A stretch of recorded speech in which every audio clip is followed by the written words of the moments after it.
যখন জান্নাতে যাবে বান্দা, যাওয়ার পরে একদল আরেক দল জান্নাতের ভিতরে জিজ্ঞাসা করে, জান্নাতি ভাই তোমার জান্নাতে এত মর্যাদা, কি করছিলা তুমি দুনিয়ায় থাকতে? ওই জান্নাতি বলবে, ভাই এক্সেপশনাল কোন আমল আমার নাই, তবে মাজালিসুজ জিকির যেইগুলা কোরআন হাদিস দর্স, যেখানে তালিম তারবিয়াত জিকির, আমি ওই মাজলিসে বসতাম, আল্লাহ রাব্বুল আমিন ওই বসাটুকুকে আমল হিসাবে কবুল করে জান্নাতে আমার মর্যাদা বাড়ায় দিছে। তা কাজ দিবে না দিবে না ভাই? অনেক লোক আছে যারা বিনা কারণে বাহিরে ঘুরতেছে, কিন্তু প্যান্ডেলের ভিতর আসবে না, আছে না ভাই? বাড়ির থেকে বলে আসছে যে মা আজকে কিন্তু আমাদের কিশোরগঞ্জে মাহফিল, আমি কিন্তু ওয়াজে গেলাম, কিন্তু আসার পরে একবারও প্যান্ডেলে ঢোকে নাই, কিন্তু অর্ধেক প্যাকেট বিড়ি খাওয়া শেষ। আসেনি ভাই? হ্যাঁ, বাইরে মোবাইল চালাচ্ছে, আমাকে দেখে পর্যন্ত সাইড দিতে পারতেছে না, আমাদের ধাক্কা লাগার জোগাড়।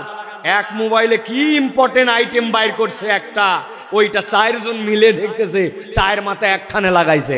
ওয়াজ দেখতেছে না ভাই? হ্যাঁ ওয়াজ দেখতেছে, আপনি জানেন না, আন্দাজে না জানে বললে হবে নাকি? ওয়াজ দেখতেছে, এত গভীর ওয়াজ যে 4 মাথায় এক জাতে দেখায়, আবার পিছনে খেয়াল করতে হচ্ছে যেন এই ওয়াজ কেউ না দেখে ফেলে। তাহলে এটা ওয়াজ দেখতেছে তো না? আমরা বুঝি তো না। আর এখানে যারা বসে আছে এদের কোনো সম্মান নাই, সমাজে ইজ্জত নাই, কিচ্ছু নাই, কাম নাই কাজ নাই, ওই জন্যই এরা আসছে। আর রাস্তায় ঢুড্ডামি করতেছে, ওদের কাজের কোনো শেষ নাই, আমরা বুঝি। কে বুঝি না ভাই? কিয়ামতের দিনে যাওয়ার পরে হিসাব বরাবর হবে, আজকে বরাবর হবে না। বাড়ির থেকে যদি বলে আসো ওয়াজ শোনার জন্য আসছি, তাহলে প্যান্ডেলের ভিতর ঢোকো, আর যদি না থাকতে মন চাই বাড়িতে চলে যাও। কিন্তু মিথ্যা কথা বলে প্রতারণা করে ওয়াজ না শুনে ওয়াজের নাম দিয়ে বাহিরে থাকলে আল্লাহর কাছে হাসরের দিন আমরা বিচার দিব, ঠিক না?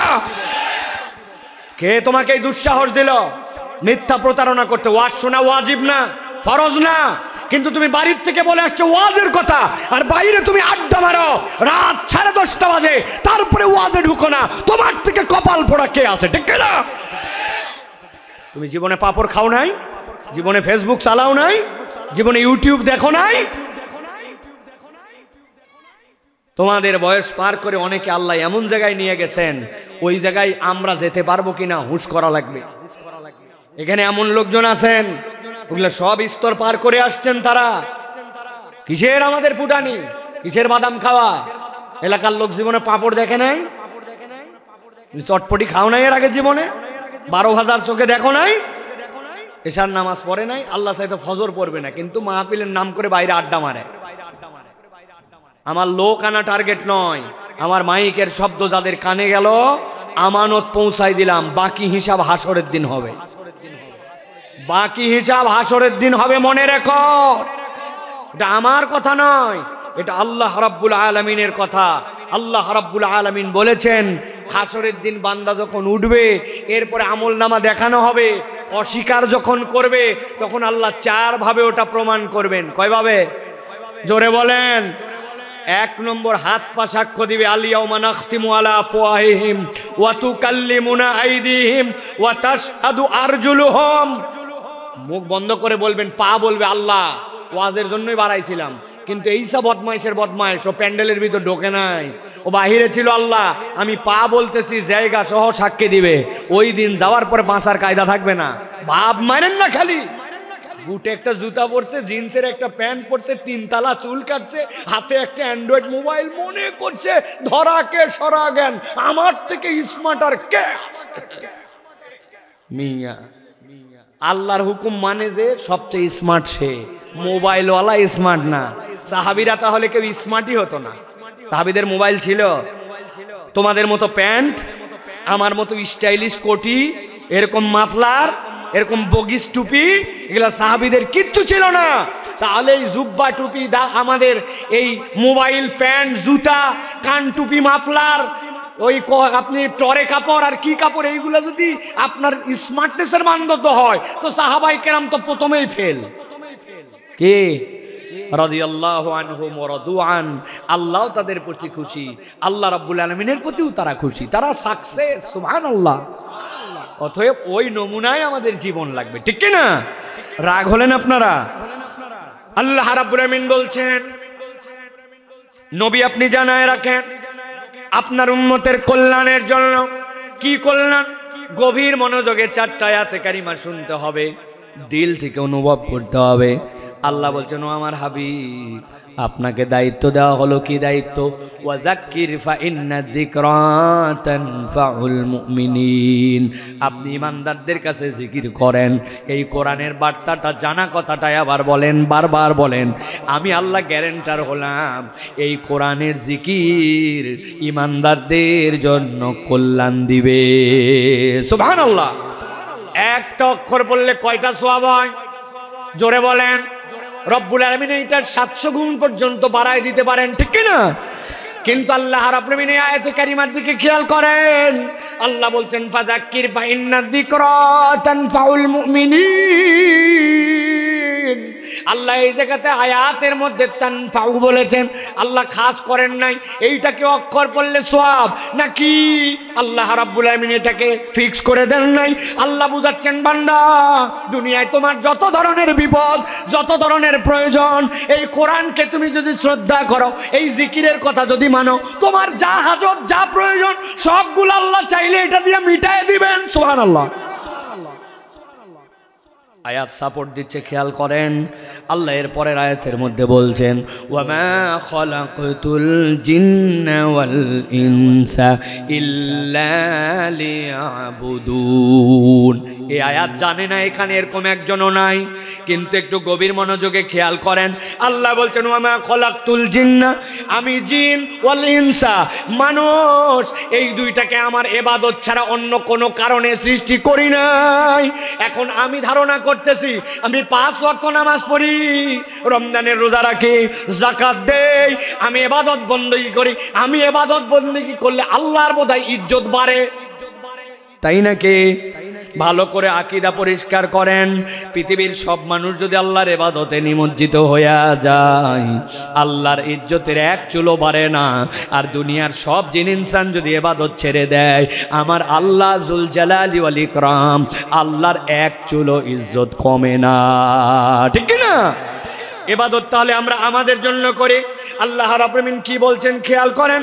আল্লাহ বলছেন, মা উরিদু মিনহুম মির রিজকিন ওয়া মা উরিদু আন ইউতঈমুন। ও আমার বান্দারা, আমি তোমাদের কাছে এক চুলো রিজিক চাই না, তোমরা আমাকে খাওয়াবে এটা আমি চাই না। আল্লাহ বলছেন, তাহলে রব্বুল আলামিন কে? যিনি ইবাদতের জন্য সৃষ্টি করলেন, তিনি তোমার রিজিক চান না, তিনি তোমার কাছ থেকে খাদ্য চান না, তিনি কে? আল্লাহ পরিচয় দিচ্ছেন, ইন্নাল্লাহা হুয়ার রাজ্জাকু যুল কুওয়াতিল মাতিন। আমার রব্বুল আমিন পরিচয় দিচ্ছেন তিনি রাজ্জাক যুল কুওয়াতিল মাতিন, তিনি কারো কাছে মুখাপেক্ষী নয়। কিশোরগঞ্জের মুসলমান, এবার পেছন দিক থেকে চলেন, ঠান্ডা মাথায় খেয়াল করেন। যেভাবে সিকুয়েলটা বলতেছে এভাবে হাতে হাতে মিলান। আল্লাহ বলতেছেন তিনি রাজ্জাক যুল কুওয়াতিল মাতিন, রব্বুল আলামিনের কাছে সকল কুওয়াত, সকল শক্তি, তিনি অমুখাপেক্ষী। আল্লাহ এরপরের আয়াতে বললেন, তিনি তোমাদের কাছে রিজিকও চান না, তিনি তোমাদের কাছে খাদ্যও চান না। এরপরের আয়াত আল্লাহ কি বললেন? আল্লাহ বলেন, আমি আমার বান্দাকে, জিন আর ইনসানকে সৃষ্টি করেছি আমার ইবাদতের জন্য। এরপরের আয়াতে রব্বুল আমিন বললেন, ওয়াযাক্কির ফাইন্না যিকরা তানফাউল মুমিনিন। ও আমার হাবিব, আপনি এই কোরআনের জিকির আপনার বান্দার কাছে, আপনার উম্মতের কাছে বলেন, এই জিকির তাদেরকে উপকার করবে। আল্লাহ বলছেন তানফাউল মুমিনিন। আর শেষ আয়াতে আল্লাহ বলছেন, আল্লাহ হচ্ছেন রাজ্জাকু যুল কুওয়াতিল মাতিন। আল্লাহ রাব্বুল আমিন মূলত বুঝাতে চান, বান্দা তুমি যদি এই কোরআনের সাথে সম্পৃক্ত করো তোমার জীবন, আমি আল্লাহ বললাম আমি রাজ্জাক ফাআলুনের ওজনে। আল্লাহ বলছেন তোমার যত ধরনের রিজিক লাগবে সবগুলা মিটানোর দায়িত্ব আমি আল্লাহ। গভীর মনোযোগ। আপনার আমার ধারণা যে আল্লাহ রাব্বুল আমিন আমাকে বাড়িতে আমাদের জন্য বাজারের ব্যবস্থা করে দিয়েছে, খাদ্যের ব্যবস্থা করে দিয়েছে। আল্লাহ আমার বাড়ির মধ্যে খাওয়ার আর আমার জন্য বাজার হাটের কোনো অভাব রাখে নাই। এই জন্য আমি মনে করছি আল্লাহ আমার জন্য রাজ্জাক, আল্লাহ আমাকে যথেষ্ট রিজিক দিয়েছে, তাই নাকি? আপনি যদি আল্লাহকে কেবল আপনার খাবার পানাহারের সাথে সম্পৃক্ত করেন রাজ্জাক হিসাবে, তাহলে আপনি রিজিকের 10% বুঝছেন, 90% আপনি বোঝেন নাই। বলবেন হুজুর কেমন কথা, চলেন একটু সামনে আগাই, একটুখানি আপনার চেতনার জায়গাগুলো আমি একটুখানি খুলতে পারি কিনা দেখি তো একটু। রব্বুল আমিন আপনার আমার জন্য কিরকম রাজ্জাক একটু হিসাব মিলায় দেখেন। এখানে যারা আছেন আমি জিজ্ঞাসা করলে হাত তুলবেন, না হলে তুলবেন না। জীবনে যারা কখনো ধান লাগাইছেন একবার হলেও ফুল লাইফে, হাত তোলেন। ধান ধান তুমিও লাগাইছো বাবা?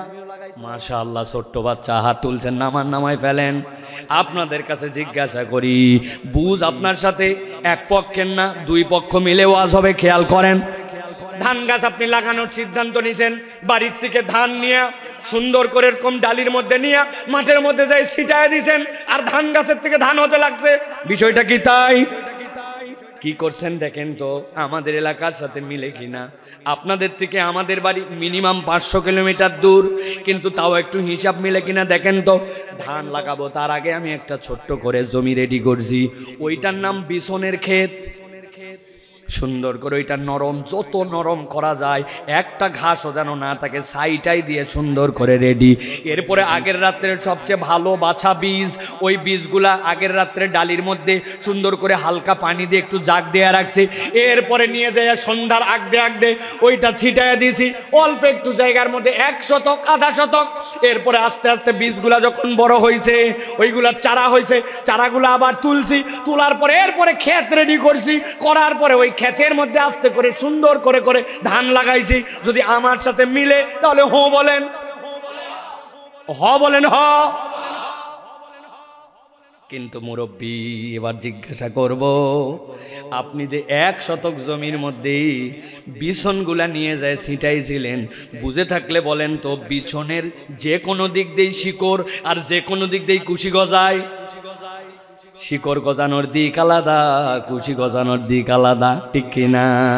কিন্তু আপনি যে 1 শতক জমির মধ্যে বিছন ছিটাইছিলেন, আপনি এখন চোখ বন্ধ করলেই দেখতে পাবেন আপনার 90% বীজ ছিটানো উল্টা পাল্টা ছিল।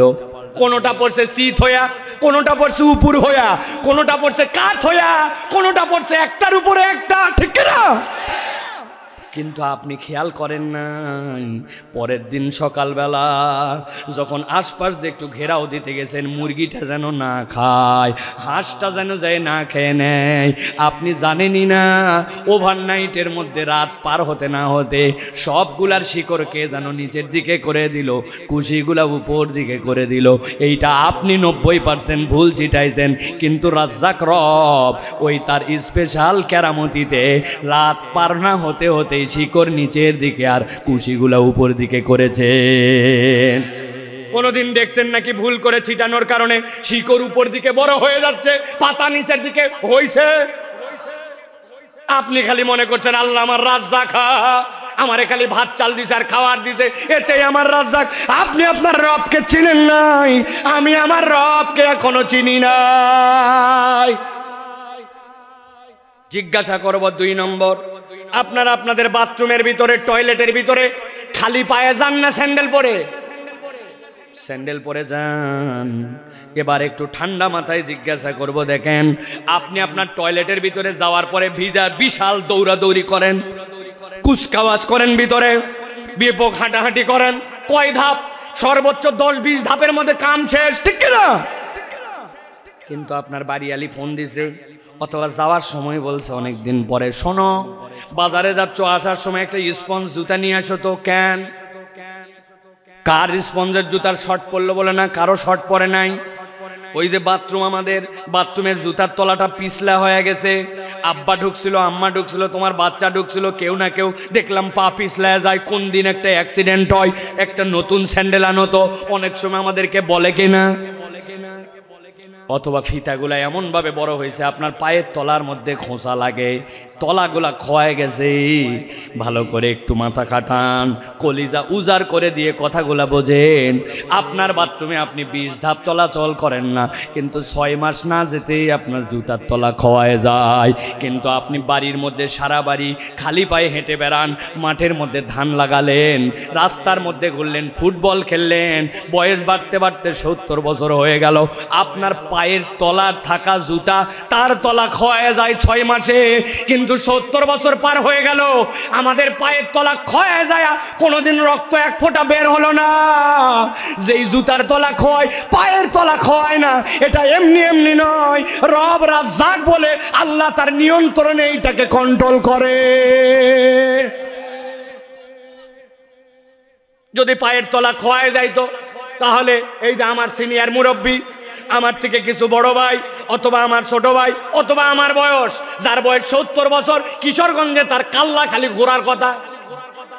খোয়াইতো খোয়াইতে কারো কাল্লা, আমার কোমর, হুজুরের হচ্ছে হাঁটু। কি কিন্তু কোনোদিন বিবেচনা করলাম না কোন রব আমার জন্য এইটা কন্ট্রোল করলেন। আল্লাহ বলতেছেন তিনি হচ্ছেন রাজ্জাকুল কুওয়াতিল মাতিন। তুমি তোমার রবকে আর রাজ্জাককে এখনো চেনো না। ভালো করে খেয়াল করেন, আপনাদের বুঝের জন্য বলতেছি। 70 বছর এখানে যার বয়স হয়েছে, যে কোনো একটা মুরব্বী হাত তোলেন। 70 ইয়ার্স ওল্ড, এরকম নাই একজনও। ওই যে আমার মুরব্বী, মুরব্বী একটু দাঁতটা বার করে ই করেন তো, ই ওই দেখেন কি সুন্দর। এমনি এমনি বলি নাই। আমি আমার 7 ভাইয়ের মধ্যে প্রথম সন্তান। আমার নাকি খুব ছোটবেলায় দাঁত উঠে গেছিল। যেই বয়সে দাঁত ওঠে তার থেকে আগে অনেক সময় বাচ্চা কাচ্চা দাঁত ওঠে কিনা। যদি একবার বেশি ছোটতে দাঁত ওঠে, মা জানে এর কষ্ট কি। আর ভাঙ্গে বললাম না, মায়েরা জানবে এটা। ওই মুরব্বীর বয়স 70 বছর, আমার দাঁত উঠছে 1 বছর বয়সে। তাহলে আমার দাঁত বাড়তে বাড়তে এই পর্যন্ত থেমে গেল। মাইপে দেখেন 70 বছরে মুরব্বীর দাঁত এই পর্যন্তই আছে। কিন্তু আপনার নখগুলা যে বিশদবার আসলেই কাটার জন্য অস্থির হয়ে যান, দাঁত বাড়ে না, নখ বেড়ে যায়। আপনি আপনার গোপ না ছাটলে আপনাকে দেখতে বিশ্রী লাগে, কিন্তু 4 আঙ্গুল মাত্র মাপ দিয়ে এই জায়গাতে উপরে আমার চোখের পাপড়ি আর ভুরু, চুল কত কাটা লাগলো, কিন্তু কখনো আমার দাঁত কাটা লাগলো না, আমার কখনো ভুরু কেটে ফেলা লাগলো না। আপনি মনে করছেন এমনি এমনি সব হয়ে যায়, একটাও এমনি এমনি হয় না। এইগুলা রব যিনি প্রতিপালক, তিনি নিয়ন্ত্রিতভাবে করে।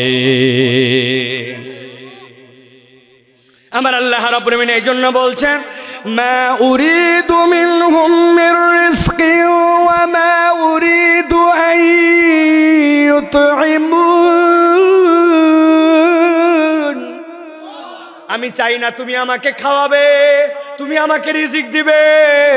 আমি আল্লাহ তোমাকে বললাম, ইন্নাল্লাহা হুয়ার রাজ্জাকুল কুওয়াতিল মাতিন। তোর রব হচ্ছে এমন রাজ্জাক, ওই রব তোকে গ্যারান্টার হলো, তুই যদি কোরআন শুনিস, কোরআনের দিয়ে জীবন রাঙাস, এই জিকির তোর জীবনে কল্যাণ দিবেই দিবে। আল্লাহু আকবার। যেই রব আপনাকে এইভাবে নিয়ন্ত্রণ করতে পারে, তাহলে ওই রব আপনাকে দিবে না কেন? ওই রব আপনাকে দেওয়ার জন্য এই ঘোষণা দিয়েছে, কিন্তু আমি নেওয়ার জন্য রেডি নাই, ঠিক না? আল্লাহ দিতে চাই, কিন্তু আমি নিতে চাই না। একটা উদাহরণ দেই যুবকেরা, তোমরা তাছাড়া এটা বুঝবা না, দিলের মধ্যে গাঁথবে না। কিয়ামত পর্যন্ত যতদিন মনে থাকবে, হায়াত যতদিন দিবে, আল্লাহ এটা দিলের মধ্যে গাইতে রাখো। আমার মাহফিল ছিল ঝিনাইদহ, নাম শুনছেন? ঢাকা থেকে রওনা দিছি, মানিকগঞ্জ পার হয়ে যাওয়ার পরে দৌলদিয়া পাটুরিয়া ঘাট দিয়ে পদ্মা সেতু পার হওয়া লাগে। পদ্মা সেতু পার হয়ে যাওয়া লাগে। পদ্মা সেতু এখন এই পারে, মানে পদ্মা নদী পার হওয়া লাগে, ওই পাশে তো সেতু নাই। আমি ফেরিতে উঠছি, যেই না ফেরিতে উঠছি আসরের ওয়াক্ত যায়। এখন নামাজ পড়বো, গাড়ি নিচে রেখেই, যারা জীবনে ফেরিতে গেছেন তারা জানবেন, ছাদের উপরে নামাজের ব্যবস্থা করা থাকে। লাফ দিয়ে উঠে গেছি, যাওয়ার পরে ছাদে উঠছি। এখন নামাজটা দ্রুত পড়া লাগবে। মসজিদে যাওয়ার পরে ওখানে নামাজের জায়গা বানানো আছে। মোবাইল বের করলাম, মোবাইল বের করে দেখি তো কেবলা কোন দিকে। এই যে ফেলা মাত্র আপনাদের কেবলা একটু এরকম, এখান থেকে, ঠিক না?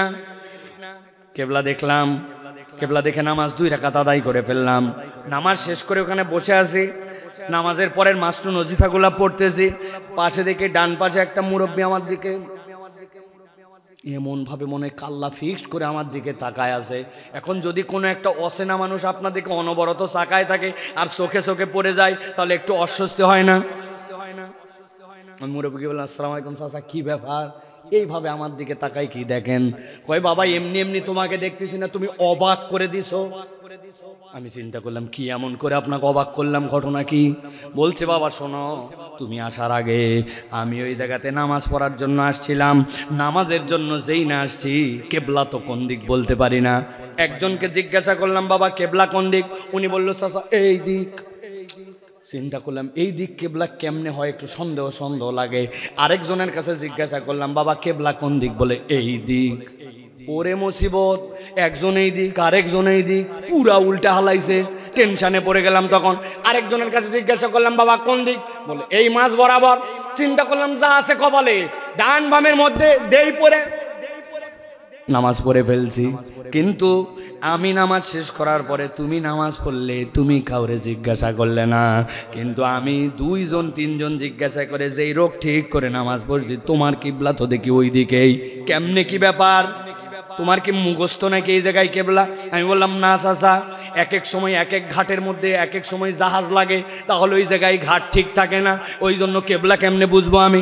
কেমনে কি করলাম? বললাম চাচা আমার মোবাইলের মধ্যে কম্পাস আছে, কম্পাসের ধর্ম হচ্ছে চম্বুক, উত্তর দক্ষিণ, ওর বিপরীতটা পূর্ব পশ্চিম। খানায় কাবার থেকে যেহেতু আমরা পূর্ব দিকে, এই জন্য আমরা পশ্চিম দিকে ফিরে নামাজ পড়ি।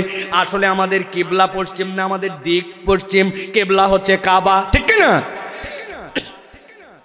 মুরব্বী বলতেছে সাংঘাতিক ব্যাপার, আমিও তো প্রত্যেক সময় সফর করি বাবা, তাহলে কি আমাকে একটু এই ব্যবস্থাটা করে দেওয়া যায় নাকি? আমি চিন্তা করলাম সোয়াব কামানোর এটাই সুযোগ। চাচা শুধুমাত্র যদি একবার মোবাইলের মধ্যে এটা ঢুকাইয়া দিয়া উনাকে বুঝাই দেয়, উনি যতবার নামাজ পড়বে ততবার আমার সোয়াব, ঠিক না?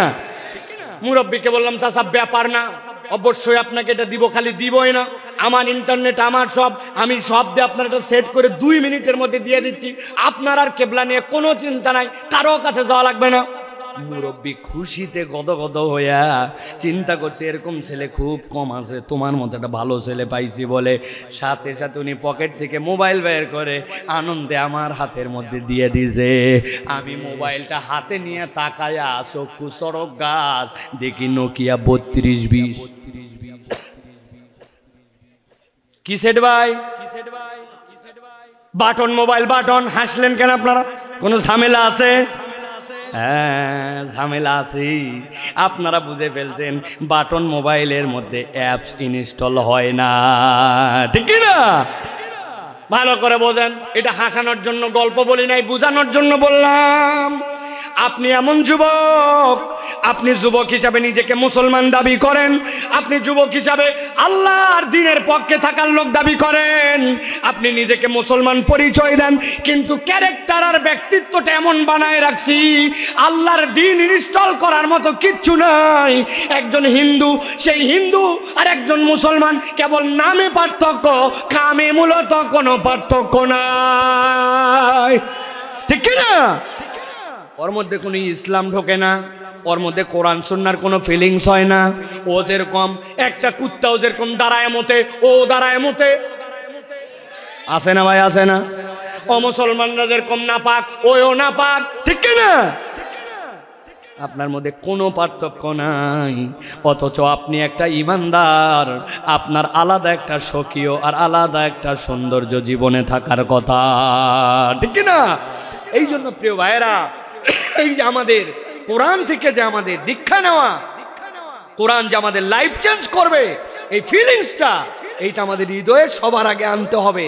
ফাযাক্কির ফাইন্না যিকরা তানফাউল মুমিনিন। আপনি নিশ্চিত থাকবেন এই বসা, এই আশা, এই কোরআন, এটার রঙে নিজের জীবন রাঙানো, এটা অবশ্যই আমাকে কল্যাণ দিবে, ঠিক না? বলছে কে?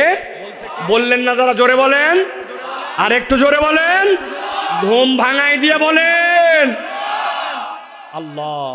তিনি বলছেন, অতএব অন্য কারো কথা ভিন্ন, কিন্তু আল্লাহর কথা কখনো মিস হতে পারে না, ঠিক না? আল্লাহ আমাদেরকে বোঝার তৌফিক দান করেন। প্রিয় ভাইয়েরা, যারা আমার ওয়াজ ডাইরেক্ট কখনো শোনেন নাই, তারা চিন্তা করতেছেন হুজুর কিন্তু আধা ঘন্টার মতো ওয়াজ করে ফেলছে, দারুণ ওয়াজ শুরু হয়ে গেছে, তাই না? ওয়াজ শুরু হয়নি এখন, কেবল একটু আল দিলাম। আল, ওই যে সামনে আল আছে না আপনাদের, এই জমির থেকে ওই জমি আলাদা, ওই পারের লোক পানি দিবে, এই পারের লোক পানি দিবে, আপনি কোন পর্যন্ত ধান লাগাবেন না লাগাবেন, এর একটা আল আছে না আপনাদের? আল না থাকলে পানি বাঁধে, আল না থাকলে সীমানা চিনা যায়। আমাদের ওয়াজের অধিকাংশ কোনো আল নাই। আসলাম, হো হো হো করে শুনলাম, চলে গেলাম। যাওয়ার পরে বলতেছে একটা বক্তা ছিল, ফাটায় ফেলছে। বউ জিজ্ঞাসা করছো কি ফাটালো বা? বলছে তা বলতে পারবো না, কিন্তু ফাটাইছে। খানিকক্ষণ গজল, খানিকক্ষণ এই। জি বারাকাল্লাহ, জি জি জি জি ঠিক আছে। প্রিয় ভাইয়েরা, তাহলে আমরা একটু কোরআন থেকে কথা শুনতে রাজি আছে তো ইনশাআল্লাহ? আছেন আপনারা? আগামী 5 বছর হারিকেন লাগায় আমরা খুঁজে পাবেন না এই জায়গায়। অতএব যা ওয়াজ শোনার আজকে শুনে নিতে হবে। রাজি আছেন ইনশাআল্লাহ? কারা কারা রাজি আছেন? 2 হাত উঁচু করেন, শক্ত করে। হাত নামান, হাত নামান। সবার হাত তোলা লাগবে না, আন্দাজে আমি সবাইকে কষ্ট দিচ্ছি।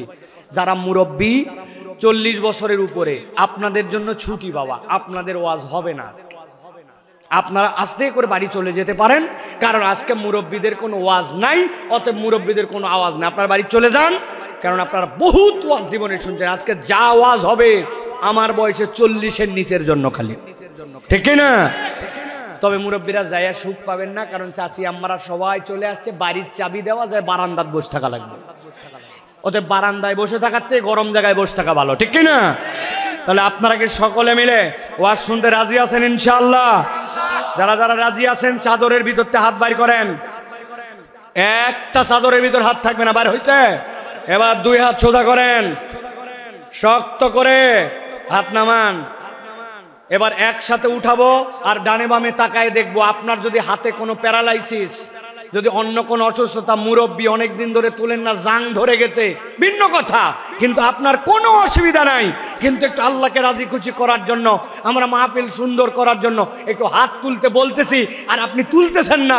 আমরা আপনার চেহারাটা দেখবো ডানে বামে তাকায়া। হাত সকলে একসাথে সোজা করেন, শক্ত করেন। শক্ত শক্ত হয় নাই? মুরব্বী হাত সোজা করেন। কিশোরগঞ্জে হাত সোজা মানে এরম নেই, এরম এরম। তো এরম করেন কি আপনি? হাত এরম করবেন, এরকম আমার মতো করে। পিছনে টান দেন, দেন পিছনে টান, হ্যাঁ সামনে দেন। এবার একটু ডানে দেন।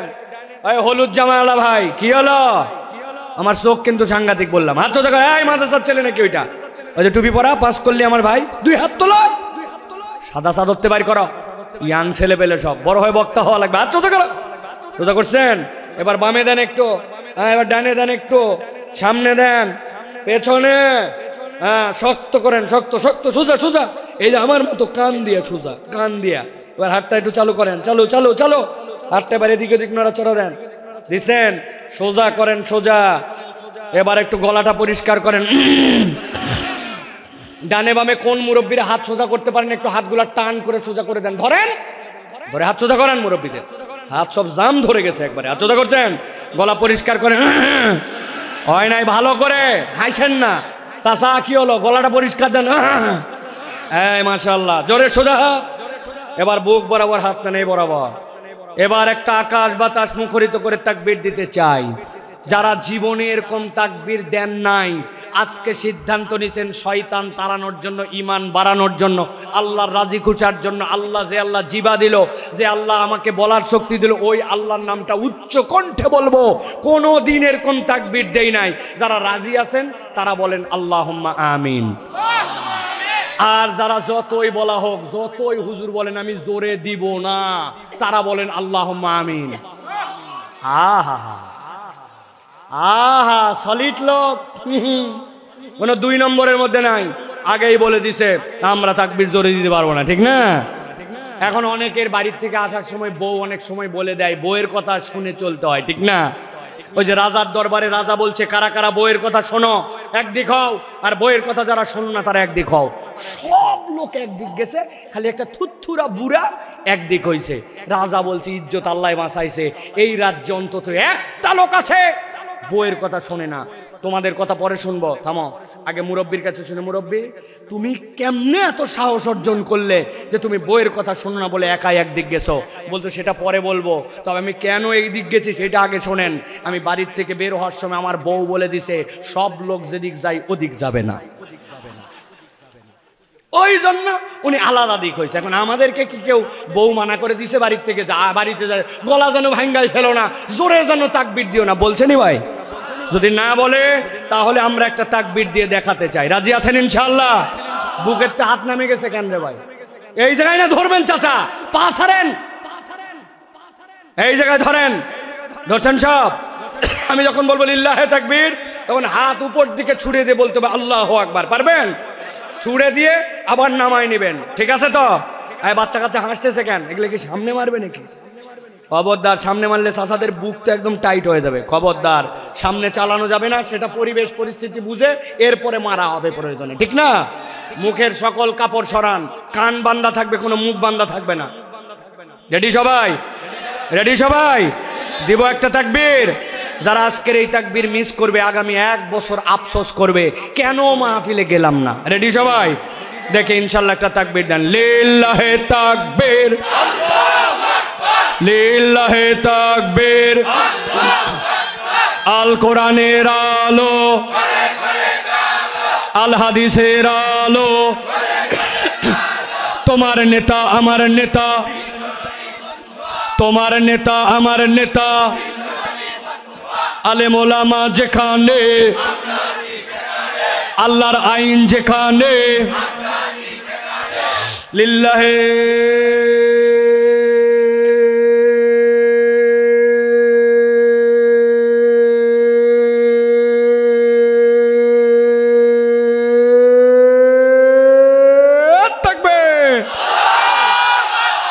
আলহামদুলিল্লাহ। হাত নামান। শয়তান আছে আর যেগুলো একটু অলস বানাইছিল এগুলা শয়তান আপাতত কটিয়াদির রাস্তায়, ঠিক কি না? আল্লাহু আকবারের স্লোগান শয়তান পছন্দ করে না, ঠিক কি না? এই জন্য আল্লাহু আকবারের স্লোগান দুনিয়াতেও যেই মানুষ বা যে দল পছন্দ করে না, ওরাও শয়তানের আপন খালাতো মামাতো ভাই, ঠিক কি না? আগামীর বাংলাদেশে আল্লাহু আকবারের স্লোগানের সাথে যাদের সম্পর্ক নাই, মুসলমানদের সাথে তাদের কোনো সম্পর্ক নাই, ঠিক কি না? আগামীর বাংলাদেশ ইসলামের বাংলাদেশ, ঠিক কি না? আগামীর বাংলাদেশ তরুণ যুবকদের বাংলাদেশ, আগামীর বাংলাদেশ বৈষম্যহীন বাংলাদেশ, আগামীর বাংলাদেশ আল্লাহর আইনের বাংলাদেশ ইনশাআল্লাহ, ঠিক কি না? রাজি আছেন তো ইনশাআল্লাহ? অনেক মুরব্বী কিন্তু হো হা ধরে নাই, ওনারা পুরাতন আমলে চিন্তা করছে কি হয়। আপনাদের উপর ভরসা করে থাকলে এই দেশ আগামী 30 বছরেও স্বাধীন হতো না। এই ছেলে পেলেরা সব আগুন লাগাই দিছে, ঠিক কি না? আপনাদের উপর তো আমাদের ভরসা শেষ। কারণ ওয়াজ শোনেন, আল্লাহ ইমানের সাথে মৃত্যু দিয়ে দেখ, বেহেশতে চলে যান, কাম শেষ, ঠিক না? আর আমাদের জন্য খালি দোয়া করবেন আপনারা, ঠিক কি না? আল্লাহ এদেরকে ইসলামের উপরে রাখো, এদেরকে দ্বীনের উপরে রাখো, এদের রক্তকে তুমি কবুল করে নাও। দোয়া করতে পারবেন না ইনশাআল্লাহ? ওই সে দোয়া করবেন আর পান খাবেন, যা আছে। আল্লাহ রাব্বুল আমিন আমাদেরকে কবুল করবেন, আল্লাহুম্মা আমিন। তাহলে আর কোনো দেরি করার সুযোগ নাই, আমরা এখন মূল আলোচনার মধ্যে প্রবেশ করব ইনশাআল্লাহ। প্রিয় ভাইরা, অল্প সময়ে আমরা কোরআনুল কারীম থেকে নির্ধারিত একটি বিষয়ে কথা শুনে আমরা এই অনুযায়ী আমল করে বাড়িতে যাব ইনশাআল্লাহ। প্রিয় ভাইরা, আল্লাহ রাব্বুল আলামিনের কোরআনে আমরা প্রবেশ করব একসাথে, শয়তানকে তাড়ানোর নিয়তে আল্লাহর শেখানো বাক্যে সমস্বরে সবাই মিলে একসাথে পড়েন, আউযু বিল্লাহি মিনাশ শাইতানির রাজিম, বিসমিল্লাহির রাহমানির রাহিম, ইন্নাল মুত্তাকিনা ফি জান্নাতিন ওয়া উয়ুন উদখুলুহা বিসালামিন আমিনিন। আমার আল্লাহ রাব্বুল আলামিন বলছেন, দুনিয়ার মানুষ, আমি রব্বুল আলামিন চাই তুমি কোরআন দ্বারা উপকৃত হও। এই কোরআনের রাস্তায় এসে তুমি তোমার ট্র্যাকটা জান্নাতের দিকে করে নাও। তুমি তোমার রাস্তাটাকে জান্নাতুল ফেরদাউসে নিয়ে যেয়ে শেষ করে দাও। আমি আল্লাহ সব সময় এটা চাই। আল্লাহ বলছেন এই জন্য, ইন্নাল মুত্তাকিনা ফি জান্নাতি ওয়া উয়ুন। দুনিয়ার বুকে যারা তাকওয়াদার মুত্তাকি বান্দা হিসেবে আল্লাহর কাছে বিবেচিত হবে, ওই মানুষগুলোকে রব্বুল আলামিন জান্নাত দিবেন। আর যত ধরনের নহরমালা আছে ওই নহরের মধ্যে তাদেরকে ঢুকায় দিবেন। সুবহানাল্লাহ। আল্লাহ বলছেন তাদেরকে ডাক দিয়ে বলা হবে, উদখুলুহা বিসালামিন আমিনিন। আল্লাহ ডাক দিয়ে বলবেন, ও আমার বান্দারা, নিরাপত্তার সাথে তোমরা জান্নাতের মধ্যে প্রবেশ করো। আল্লাহ বলছেন ওই মানুষগুলাকে রব্বুল আলামিন যখন তার কাছে নিবেন, আল্লাহ বলছেন, ওয়া নাযা'না মা ফি সুদুরিহিম মিন গিল্লিন ইখওয়ানান আলা সুরুরিম মুতাকাবিলিন। আল্লাহ বলছেন দুনিয়ায় চলতে ফিরতে একজনের মনের মধ্যে আরেকজনের মনের প্রতি নানান ধরনের অসন্তুষ্টি, নানান ধরনের হিংসা বিদ্বেষ এসে পড়ে। আল্লাহ বলতেছেন রব্বুল আমিন যেই না জান্নাতে ঢুকাবেন, আল্লাহ বলতেছেন ডাক দিয়ে তাদেরকে বলবো, আনাজানা, আমি রব্বুল আমিন তাদের অন্তর থেকে দূর করে দিব যত ধরনের ঈর্ষা, তাদের ভ্রাতৃত্বে এক করে দিব। আর আল্লাহ বলছেন ওই মানুষগুলাকে আল্লাহ রব্বুল আমিন চেয়ারের মধ্যে সারিবদ্ধ করে মুখামুখি করে ওই বান্দাগুলাকে জান্নাতে বসায় দিবেন। আমি জানতে চাই, পাগল ছাড়া এরকম দুনিয়ায় কেউ নাই। আমরা কি জান্নাতে যেতে চাই? আল্লাহর কাছে বলেন চাই। এই কামনাটার একটা দাম আছে ভাই। নবীজি বলছেন তুমি যদি আল্লাহর কাছে কোনো জান্নাত চাও তাহলে জান্নাতুল ফেরদাউস চাও। তার মানে জান্নাতটা আল্লাহর কাছে চাইতে হয়। এই জন্য বলেন আমরা কি জান্নাতে যেতে চাই? মুখ একটাও বাদ যায় নাই তো যেতে চাই। আমার আল্লাহ রাব্বুল আমিন বলছেন যেই না ওই বান্দাগুলা জান্নাতে যেতে চাই বলবে এখন জান্নাতে যেতে চাই, কিন্তু ওই বান্দার আমল নামার দিকে তাকালে তো অথই সাগরের মতো ঢেউ খায়। আমাদের কিশোরগঞ্জের অবস্থা কি জানি না। আমাদের ঢাকাতে যারা থাকে, এই ঢাকাতে থাকা 20 থেকে 30 বছরের তরুণ যারা, এদের 50%-এর বাম পাশের ফেরেশতা কাজ করতে করতে অস্থির, ডান পাশের ফেরেশতা রিটায়ার্ড। শুধুমাত্র শুক্রবার দিনে, জুমার দিনে 1:15টার দিকে নিয়ে একটু জায়গায় উঠে, 1:15টার আগ পর্যন্ত ওটা লাগে না। 1:15টার দিকে উনি যখন কত কামাতিস সালা তখন মসজিদের দিকে একটু দৌড় লাগায়। এছাড়া বাকি সপ্তাহে নামাজ কালামের কোনো খবর নাই। ডানের ফেরেশতা পুরা অলস। কিশোরগঞ্জে এরকম অবস্থা আছে নাকি? বুঝে বলেন, কিন্তু আন্দাজি নিজের জেলার বদনাম করেন না। আসেনি আসেনি ভাই। আমার আল্লাহ বলছেন আমল নামার অবস্থা তো এটা জেনে বুঝে, না জেনে বুঝে আমাদের আমলের অবস্থা কি? আল্লাহ বলছেন ও বান্দা, আমি তো তোকে জাহান্নামে নেওয়ার জন্য সৃষ্টি করি নাই। আমল যদি এরকম হয়েও যায় আমি আল্লাহ তো তোকে ক্ষমা করে দিতে চাই। সুবহানাল্লাহ। আল্লাহ কোরআনে বলছেন আফালা ইয়াতুবুনা ইলাল্লাহ ওয়া ইস্তাগফিরুনাহু ওয়াল্লাহু গফুরুর রহিম। ও আমার বান্দা, তুই কি আমার কাছে একটু ফেরত আসবি না? তুই কি আমার কাছে একটু ক্ষমা চাবি না? আল্লাহ নিজের পরিচয় দিচ্ছেন আল্লাহু গফুরুর রহিম। যেই ব্যক্তি আল্লাহর কাছে ক্ষমা চায়, যেই ব্যক্তি আল্লাহর কাছে ফেরত আসে, আল্লাহ ওই বান্দাকে তৎক্ষণাৎ ক্ষমা করে দেন। সুবহানাল্লাহ। রব্বুল আমিন এই জন্য বলছেন হে নবী আপনি আপনার উম্মতকে জানায় রাখেন। কি জানাবেন? কুল ইয়া ইবাদিয়াল্লাযিনা আসরাফু, কুল হে নবী আপনি বলেন ইয়া ইবাদি, ও আমার বান্দারা, আল্লাযিনা যারা আসরাফু বাড়াবাড়ি করেছো, আলা আনফুসিহিম নিজের নফসের উপরে, লা তাকনাতু কখনো তোমরা বিচ্ছিন্ন হয়ো না, নিরাশ হয়ো না, মির রাহমাতিল্লাহ আল্লাহর রহমত থেকে, ইন্নাল্লাহা ইয়াগফিরুয যুনুবা জামিআ তোমার যত গুনাহ হোক যিনি ক্ষমা করতে পারেন তিনি কে? আল্লাহ রাব্বুল আমিন বলছেন ইন্নাহু হুয়াল গফুরুর রহিম। ওই রব হচ্ছেন তোমার জন্য গফুর আর তিনি রহিম। সুবহানাল্লাহ।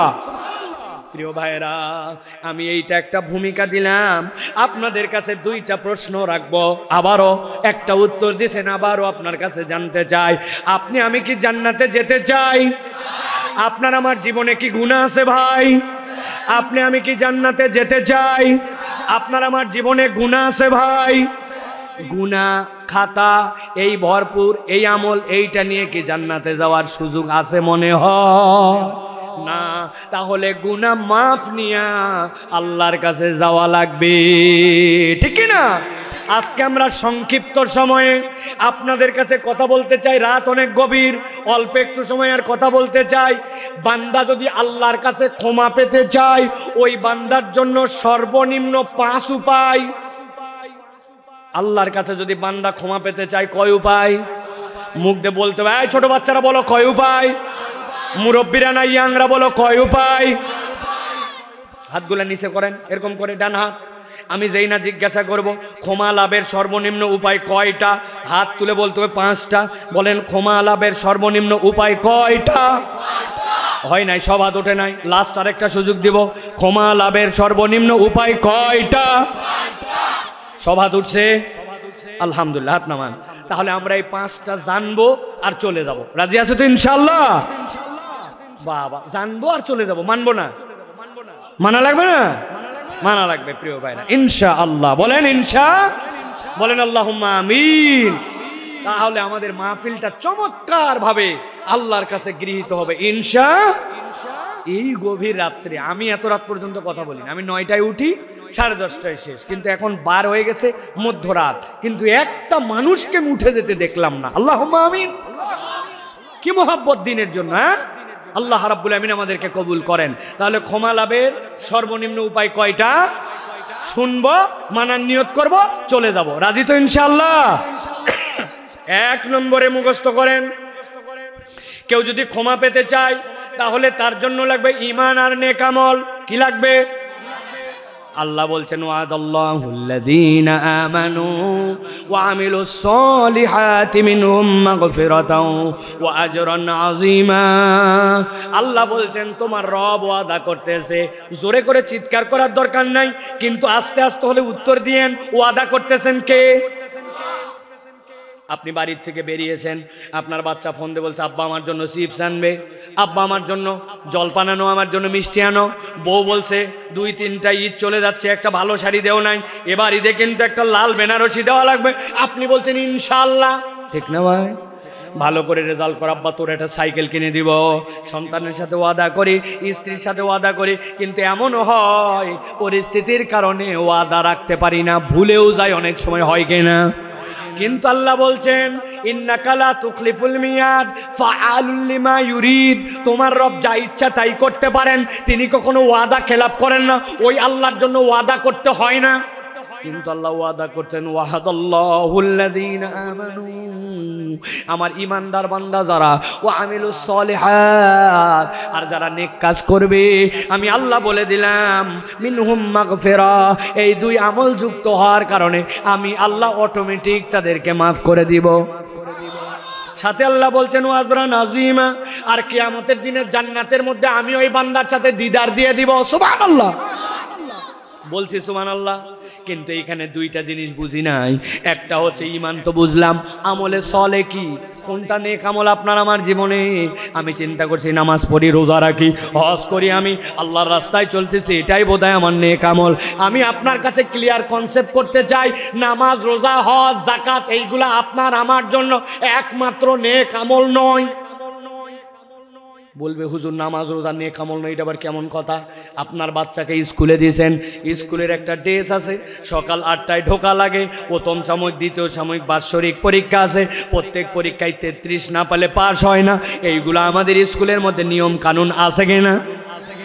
এখন আপনার ছেলে স্কুলের ড্রেস পরে যায় না, সকাল 10টার সময় যায়, পরীক্ষা দিছে কিন্তু 33 পায় নাই, ওই ছেলে 5 থেকে 6-এ উঠবে তো? যারা বললেন না বোধহয় পাওয়ার দেখায় উঠাবেন নাকি? উঠবে? ইসলামকে আপনি যদি স্কুল মনে করেন, আমার নবী বলছেন বুনিয়াল ইসলাম ওয়ালা খামসিন, এই ইসলামের 5টা বেনা আছে, ভিত্তি আছে। আল্লাহর প্রতি শাহাদাত, সালাত আদায় করা, যাকাত ফরজ হলে দেওয়া, রমজানের রোজা রাখা, হজ ফরজ হলে করা, এইগুলো আপনার স্কুলের জন্য নাম টিকায় রাখার জন্য অবশ্যই করতে হবে। যার সাথে এইগুলা নাই, স্কুলে তার নাম নাই, এখন বলেন তো আপনি 33 মার্ক যদি না পান তাহলে কি আপনার পাস না ফেল? তো আপনার যেই নাম্বার, যেই আমল না করলে ইসলামের স্কুলে নাম থাকে না, ওইটা কেমন করে আপনার জন্য নেক আমল খালি হয়? তাহলে নেক আমল দ্বারা আল্লাহ আরো কিছু ভিন্ন বুঝাইছেন, ঠিক নেই? ভালো করে বোঝেন, আল্লাহ বুঝাচ্ছেন বান্দা তুমি ঈমান আনার পরে নেক আমল করবে। কি নেক আমল? তোমার যেই কাজ না করলেও আল্লাহ তোমার প্রতি রাগ করেন না, কিন্তু করলে আল্লাহ খুশি হয়। সুবহানাল্লাহ। রাস্তার মধ্যে চলতেছি, দেখি একটা ইটা পড়ে আছে, সরাই দিলাম। কোনো একটা লোক যদি আঘাত পায়, আপনি এইটুকু যে সরাইছেন, এইটা আপনার জন্য একটা নেক আমল হয়ে গেছে। একটা লোক বিপদে পড়ছে, রিক্সা খুঁজে পাচ্ছে না, আপনি ডেকে দিচ্ছেন একটা, রে ভাইজান আপনি তাড়াতাড়ি যান, রিক্সায় উঠাই দিচ্ছেন, মালটা তুলতে পারতেছেন, একটু ধোয়াই দিচ্ছেন, আপনার নেক আমল হয়ে গেছে। মসজিদে ঢুকছেন, সময় আছে আরো নামাজের জন্য 5-7 মিনিট, চিন্তা করছেন অজু তো করছি, 2 রাকাত ওজুর নামাজ পড়ি। মসজিদে ঢুকছি, 2 রাকাত বসে থেকে মজুর নামাজের পরে 2 রাকাত দুখুলুল মসজিদ পড়ি। হাউকাউ করে বন্ধুর সাথে গল্প না করে সুবহানা রাব্বিয়াল আলা, সুবহানা রাব্বিয়াল আযীম, সুবহানাল্লাহি ওয়া বিহামদিহি, সুবহানাল্লাহিল আযীম আমি পড়তেছি, চলতেছি। 5টা বন্ধু মিলে আছে, গীবত গিল্লা করে। আমি গীবত গিল্লার সাথে নাই, আমি গীবত থেকে দূরে চলে আসছি। আমি মুখ আছে মিথ্যা কথা বলি না। আপনি আপনার স্টেপ বাই স্টেপ এইরকম করে এই তালিকার মধ্যে এই কাজগুলাকে আপনি নেক আমলের মধ্যে ঢুকাতে পারেন। আল্লাহ বলছেন তোর ইমানের সাথে এই ফুলগুলা যদি একবার ফুটে যায়, আমি আল্লাহ তোর বাকি গুনাহ যেইগুলা হয়ে যায় ওইগুলা অটোমেটিক মাফ করতে থাকবো। আর বান্দা তোর কাছে আমার ওয়াদা, আমি রব হিসাবে তোকে জান্নাত দেওয়ার জন্য রেডি করব। দুনিয়ার বুকে আপনাকে বলতে হবে, বলেন নবীর ভাষায়, মানব জীবনের সর্বশ্রেষ্ঠ ভারী আমল কোনটা? সবচেয়ে ওয়েট হবে কোন আমলে?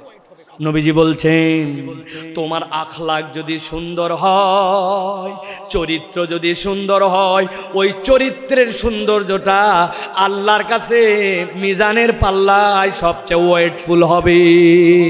মুসলমান মিথ্যুক কে? মুসলমান গালিবাজ, কথায় কথায় গালি দেয়, মুরব্বী বাচ্চা কাচ্চাকে স্নেহ করে না, উনাকে দেখলে আরো বাচ্চা কাচ্চা ভয় পায়, মসজিদে আসার বদলে মসজিদ থেকে বাড়ায়। আসেনি? মসজিদে গেছে 2 বাচ্চা, একটুখানি 2জন হেসে দিছে, হাসার পরে মুরব্বির তো মেজাজ গরম, মসজিদের মধ্যে হাসি তো দেখাচ্ছি, খালি নামাজের মধ্যে না থাকলে এখনই দেখাতাম। উনি শেষ বৈঠকে গেছে, আত্তাহিয়াতুলিল্লাহি ওয়াস সালামাত, কোন বেটা হাসলো রে? আল্লাহুম্মা সাল্লি আলা মুহাম্মদ, খালি নামাজ শেষ হোক তোর থোতা ভোতা করব। তারপর আল্লাহুম্মা ইন্নী যালামতু নাফসি পড়তেছে, আর হুজুরকে বলতেছে, হুজুর এত দীর্ঘ দীর্ঘ দোয়া দরুদ পড়ে, আমার মতো শর্ট শর্ট করে পড়তে পারে না। নামাজ দেই না, আসসালামু আলাইকুম রহমতুল্লাহ, আসসালামু রহমতুল্লাহ, সাথে সাথে মুরব্বি চেতে, কে রে? এমন খেসে উঠছে, ওই বাচ্চা ধরে ঠাস ঠাস 2টা লাগাই দিয়েছে। ওই বাচ্চা ওই যে মসজিদ থেকে বাড়াইছে আর মসজিদে আসে না। আপনার এলাকায় এরকম খাচ্চর স্বভাবের কিছু মুরব্বি আসে না? জোরে বলেন। ভালো করে আপনাদের কাছে জিজ্ঞাসা করে, মুরব্বী চাচারা যাদের বয়স 50 পার হয়েছে, পকেট থেকে চকলেট বের করেন, চাচা চকলেট দেন, কই আপনার চকলেট কই? বলবেন হুজুর কি জন্য চকলেট চকলেট করতেছেন? ভালো করে খেয়াল করেন। একটা বাচ্চা হেসে দিয়েছে, মুরব্বী নামাজের পরে ডাক দিয়ে বলছে, দাদু মসজিদের মধ্যে তো হাসতে হয় না রে দাদু, তুই যা নামাজ মিস করিস না, এই যে পকেটের থেকে তোর জন্য চকলেট দিয়েছিলাম, 1 টাকা 1 টাকা 2 টাকার চকলেট দিয়ে দিছি, চকলেট খাবি, কিন্তু হাসবি না দাদু, নামাজ কিন্তু মাগরিবে আসবি, পরীক্ষা হবে তখন তুই হাসিস কি হাসিস না? ওই ছেলে চিন্তা করছে, এত স্নেহ করে এত মায়া করে আমাকে চকলেট দিয়েছে, মাগরিবে দেখছেন ওই ছেলে হাসে নাই, আরেকটা চকলেট বের করে দিয়ে, দাদু তোর মতো তো সুন্দর ছেলে হয় না, তোর আরো 2টা বন্ধুকে নিয়ে আসবি নামাজের জন্য, যদি না হাসে আরো চকলেট আছে, ও দৌড়ে আসবে, এই দাদুর কাছে চকলেট পাওয়া যায়, নামাজের পর দাদু চকলেট কই? আপনার তো চকলেট নিছে, আপনি 1 দিন 2 দিন 7 দিনে 20 টাকার চকলেট খাওয়াইছেন, হঠাৎ করে মনে হয়েছে প্রত্যেক দিন ওরে চকলেট দিল, ওর তো মন ভেঙে যাবে, 5 টাকার একটা কয়েন বের করে দিয়েছেন, দাদু ধর ধর, যেইটা কিনে খেতে মন চায় দোকান থেকে একটা আইসক্রিম খাইস, একটা বিস্কুট খাস, একটা ছেলের হাসি বন্ধ করে নামাজমুখী করতে আপনার 20-25 টাকার বিনিয়োগ। হঠাৎ করে একদিন মসজিদ থেকে আপনার ঘোষণা আসছে অমুক ব্যক্তি কবরে চলে যাওয়ার প্রস্তুতি নিছে, জানাজা এই সময় আপনার আমলনামা বন্ধ, আপনি কবরে। কিন্তু ওই যে বাচ্চাটা আপনার ওই চকলেটের প্রজেক্টে নামাজি হয়েছিল, 5 টাকার কয়েন খরচে ওই নামাজে হাসা বন্ধ করছিল, ওই বাচ্চা যতদিন সিজদা দিবে আপনার জন্য কেউ দোয়া না করলেও কবরে তার যত সিজদা সবগুলার একটা আমলনামায় সওয়াব চলে যাবে। কই আপনি এই কাজ তো করেন না, আপনি এটাকে আমলে চলে মনেই করেন নাই। আপনি খালি বিকালবেলা যায় চায়ের দোকানে বসে ধুমায়ে চা খান, আর এই চা খাওয়ার পরে খান একটা পান, তারপরে দেন একটা টান। আসেনি আবার পাশে দুইটা বন্ধু জুটাইছে, ডানেরটা গীবত কমিটির সভাপতি, বামেরটা সেক্রেটারি। ডানেরটা গল্প দিচ্ছে হুজুর আসলেও খারাপ, এ সমস্যা সে সমস্যা, বামেরটা বলছে আসল কথা তুই জানিসই না, হুজুরের আরো একটা সমস্যা। দুইজন মিলে তাওয়াতে তাওয়াতে মধ্যের জন বসে থেকে অনেকক্ষণ পরে বলছে, তোমরা পাশের যে দুইজন বলছো আমি কথা বলতে চাইছিলাম না, কিন্তু একটা কথা বলতে চাই, তোমরা যে কথা বলছো কথা ঠিক, আল্লাহ মাফ করুক, তবে তোমরা যা বলছো কথা কিন্তু একটাও ভুল না। কে এই কথা বলা উচিত না, আল্লাহ মাফ করুক কিন্তু কথা ঠিক আছে না? আল্লাহরেও একটা সিস্টেমের মধ্যে ফালায় গীবত করছে, এইরকম মুরব্বী আছে না? সারা দিন কোনো কাম নাই, খালি ওই জায়গায় যায় এই সকল ক্লিকবাজি, আছে কি না? আমল নামা বাড়ে নাই, আপনি মনে করছেন দাড়ি লাগায় হালাইছি, জুব্বা লাগায় হালাইছে আর বোধ হয় আমল নামা বাড়ছে, আমল নামা বাড়ে নাই। আল্লাহ বলছেন আইয়ুহিব্বু আহাদুকুম আইয়াকুলা লাহমা আখিহি মাইতা। মায়ের পেটের মরা ভাই চিন্তা করছেন কবর দিয়ে কি হবে, টুকরা টুকরা করে কাটে ভুনা করে খাইতে দিতে, খাবেন? নাউজুবিল্লাহ। আল্লাহ বলছেন তুমি তো ওইটা প্রত্যেক দিন সকাল বিকাল খাচ্ছ। গীবত কোনো মিথ্যা কথা নয়, কোনো ব্যক্তির সত্য দোষ তার পিছনে বলার নাম গীবত, আর যে দোষই নাই ওইটা বললে হয় তোহমত, ঠিক কি না? অতএব ভালো করে বোঝেন, ইমানের সাথে আমলে সলে লাগবে, মনে থাকবে তো? আর যারা ইয়াং আসো, বাচ্চা কাচ্চা, তোমাদের মুরব্বীদেরকে সম্মান করতে হবে। মুরব্বী একটা বেকাতারা কথা বলতেই পারে, আও তুমি নিয়ত করবা আমার নবী বলছে যে মুরব্বীদেরকে সম্মান করে না সে আমার উম্মত নয়। হাজার উনি ভুল বলুক, আমার দাদার বয়সে, আমার বড় ভাইয়ের বয়সে, চাচার বয়সী, দাঁতে দাঁত কামড়ায় চুপ করে গেলাম, আমার নবী সম্মান করতে বলছে মানে নিলাম, আল্লাহ তোমার আমল নামায় সোয়াব লিখে দিবে, সুবহানাল্লাহ। বড়দের স্নেহ লাগবে, ছোটদের ভালোবাসা, এই দুইটা মিলে সমাজ। আল্লাহ বলছেন বান্দা যদি ইমানের সাথে নেক আমল করে আল্লাহ বান্দাকে অটোমেটিক মাফ করে দিবেন, সুবহানাল্লাহ। তাহলে ক্ষমা লাভের সর্বনিম্ন উপায় কয়টা? চলবে চলবে 2 নম্বরে আল্লাহ বলতেছেন আল্লাহর কাছে কেউ যদি ক্ষমা পেতে চায় তাহলে আল্লাহর কাছে বান্দাকে ক্ষমা চাওয়া লাগবে। ক্ষমা না চাইলে আল্লাহ বান্দাকে মাফ করবেন না। আল্লাহ কোরআনে বলছেন ওয়ামাইয়ামাল, তোমাদের মধ্যে যে করে ফেলে সুআন, কোনো অপরাধ, আও অথবা ইয়াজলিম, জুলুম করে ফেলে নাফসাহু, তার অন্তরের পরে, সুম্মা অতঃপর ইয়াস্তাগফিরিল্লাহ, আল্লাহর কাছে ইস্তেগফার করে, ইয়াজিদিল্লাহ, আল্লাহকে পেয়ে যাবে গফুরার রহিমা, ক্ষমাকারী দয়াবান রব হিসাবে। আল্লাহ চান বান্দা অপরাধ করো হতেই পারে, কিন্তু আল্লাহর কাছে তুমি কায় মনোবাক্যে আল্লাহর কাছে তুমি ইস্তেগফার করো, সুবহানাল্লাহ। নবীজি বলতেছেন আল্লাহ নবী যারা মাসুম তিনি প্রত্যেকদিন 70 বারের উপরে আল্লাহর কাছে ক্ষমা চাইতেন। আল্লাহু আকবার। তুমি আমি কে? আমিও ক্ষমা চাই, আমরাও ক্ষমা চাই, কিন্তু আমরা ক্ষমা চাওয়াতেও বেয়াদবি করি। বুঝেন নাই না? বলে হুজুর কিশোরগঞ্জের লোক এই কাজ করে না, আপনি আন্দাজে এখানে বলেন আমরা আল্লাহর কাছে ক্ষমা চাই, কোনো বেয়াদবি করি না। দেখেন তো মিলে কি না? আপনার নামাজের শেষ বৈঠকে দোয়া, আপনার সালাম ফেরানো হয়েছে, আসসালামু আলাইকুম রহমতুল্লাহ, আসসালামু আলাইকুম রহমতুল্লাহ, হাত তুলছে, আসেনি? কি বলছেন এর মধ্যে? আচ্ছা ইমাম সাহেব বাদ দিলাম, আপনি ব্যক্তিগত নামাজে কি করছেন? কি ভাই বাড়ায় বলতেছি নাকি? কি বলছেন আপনি? কি বলছেন বলেন না, কি বলছেন? রব্বানা আতিনা ফিদ দুনিয়া হাসানাহ ওয়া ফিল আখিরাতি হাসানাহ। আপনি বোঝেন নাই কেমনে বেয়াদবি করছেন। এলাকার বয়স হয়ে গেছে আপনার, চেয়ারম্যান সাহেবের কাছে গেছেন, বয়স্ক ভাতা লাগবে, চেয়ারম্যান সাহেবের কাছে যাই আপনি হাজির হয়েছেন। ওই চেয়ারম্যানকে বলছে আসসালামু আলাইকুম চেয়ারম্যান সাহেব, আমার কিন্তু বয়স হয়ে গেছে, এখন 70 উপর, আমার কিন্তু একটা দ্রুত একটা বয়স্ক ভাতা লাগবে, আপনি মেহরবানি করে ব্যবস্থা করে দেবেন। আসসালামু আলাইকুম গেলাম, ইমাম সাহেব বলবে পাগলাটা কোত্থেকে আইছে রে, কথা বলেন। আর ওইটা যদি এমপি সাহেবের কাছে যায় বলেন আপনার বেটার চাকরিতে মানুষ এমপি সাহেব, আপনি আমার এমপি, আমার ছেলে কিন্তু একটা বয়স হয়ে গেছে, চাকরির জন্য উপযুক্ত সকল সার্টিফিকেট আছে, মেহরবানি করে চাকরির ব্যবস্থা করে আমি গেলাম করে বলবে কিনা? আপনার কাছে অভিনয় করে দেখালাম, কিন্তু হিসাব করে দেখেন আপনি আল্লাহর কাছে বলতেছেন রব্বানা আতিনা ফিদ দুনিয়া হাসানা ওয়া ফিল আখিরাতি হাসানা ওয়া কিনা আযাবান্নার। আপনার কলিজার ভিতর থেকে আসতেছে আপনার অপরাধ, আপনি আল্লাহর কাছে চাচ্ছেন যে আল্লাহ ছাড়া কেউ কবুল করতে পারে না। আপনি বলতেছেন রব্বানা যালামনা আনফুসানা, কিন্তু আপনাদের মধ্যে কোনো আন্তরিকতা নাই, কোনো বিনয় নাই, কোনো আল্লাহর কাছে চাহিদা মতো খাওয়া নাই। আপনি চাচ্ছেন কিন্তু বেয়াদবের মতো। রব্বানা কথা বলেন। আল্লাহ এই জন্য বলছেন আল্লাহর কাছে চাও, কিন্তু চাওয়ার মতো চাইতে হবে, ঠিক কিনা? হিসাব বদলান। সমস্যা নাই কার কার হাত তোলেন। আমার কোনো রিজিকের সমস্যা নাই, অসুখ নাই, সংসারে অশান্তি নাই, কামাই রুজিতে বরকতের অভাব নাই, চাকরি বাকরির কোনো সমস্যা নাই, আমি সমস্যাহীন। হাত তোলেন, আপনার দোয়া নিয়ে যাব আমি একটু। আমি হুজুরের সমস্যায় আছি, কিন্তু কোনোদিন 5 মিনিট ধরে আল্লাহর কাছে হাত তুলে চোখের পানি ফেলে চাইলাম না।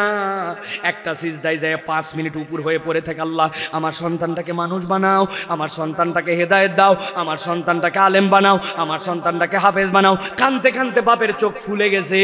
আল্লাহর কাছে চাই, কিন্তু আল্লাহর কাছে চাওয়ার মতো চাই না। আল্লাহ বলছেন ওয়া মান ইয়ামাল সুআন আও ইয়াজলিম নাফসাহু, যদি তুমি অন্তরের প্রতি জুলুম করে থাকো অথবা যদি গুনাহ করে থাকো, গুনাহ সকলের আছে, কিন্তু আল্লাহর কাছে চাওয়ার মতো আমরা চাই না, ঠিক না?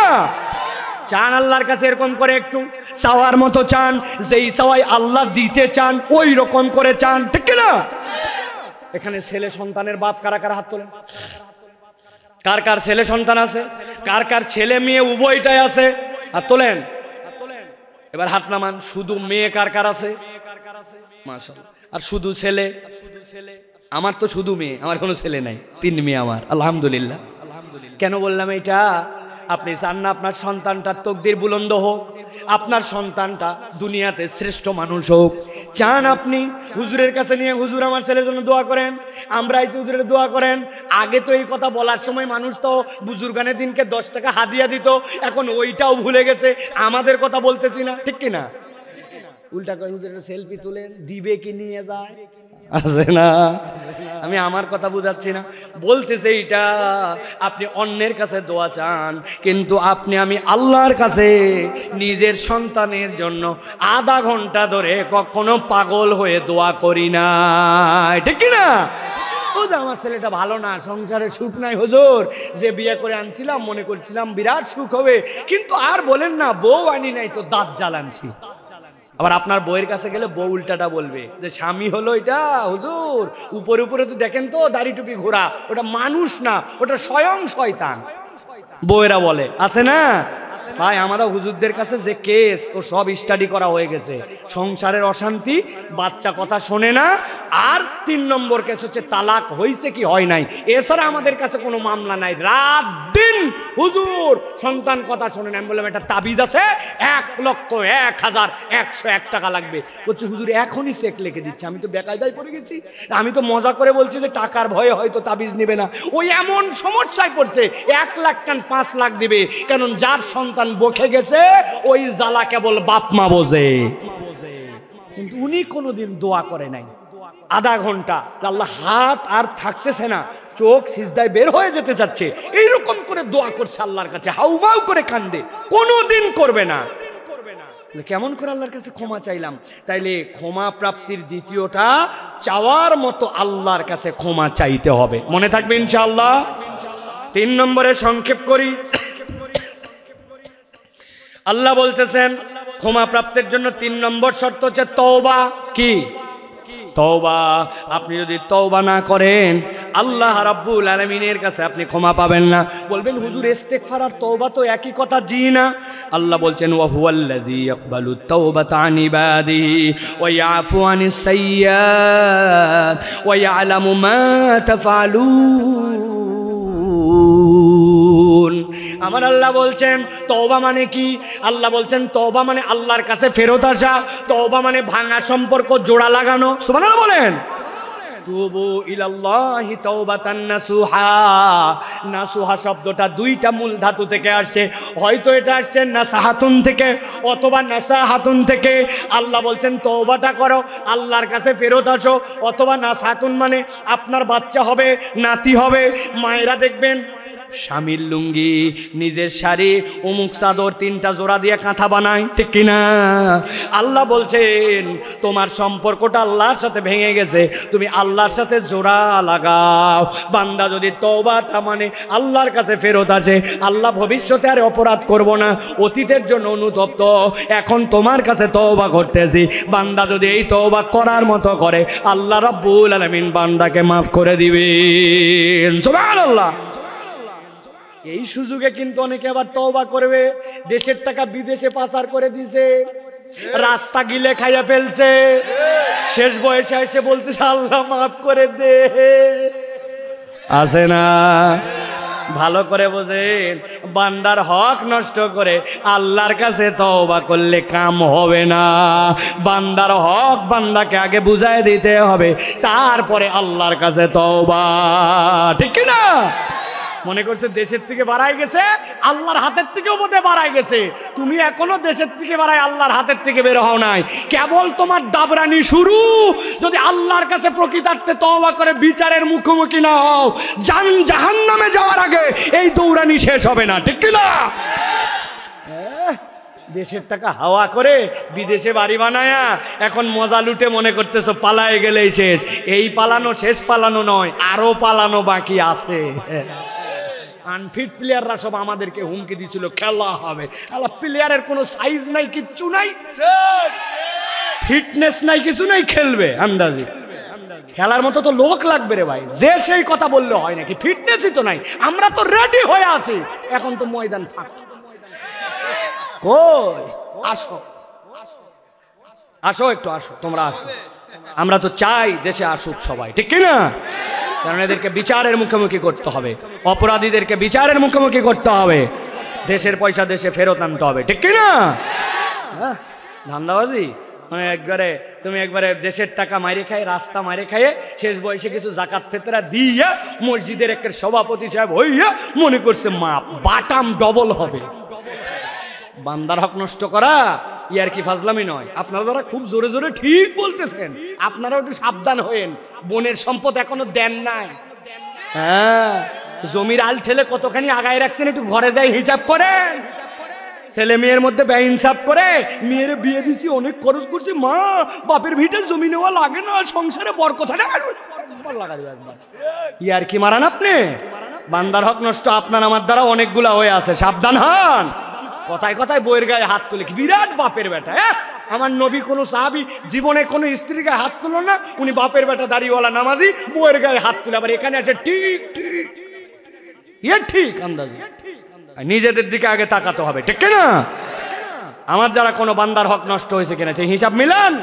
শাওনা রাব্বাহুম বিল গায়ব লাহুম মাগফিরাতুন ওয়া আজরুন কাবীর। আল্লাহ বলছেন যেই বান্দারা সিসি ক্যামেরা দিয়া সমাজ পরিবর্তন করা যায় না, দুদক দিয়ে সমাজ পরিবর্তন করা যায় না, ওই সিসি ক্যামেরার দুদক যারা ওই সিসি ক্যামেরা লাগায়া যে দুর্নীতি দূর করবে, ওই সিসি ক্যামেরা কেনার সময় দুর্নীতি করছে, ঠিক কিনা? অতএব আল্লাহ রাব্বুল আমিনকে ভয় করতে হবে।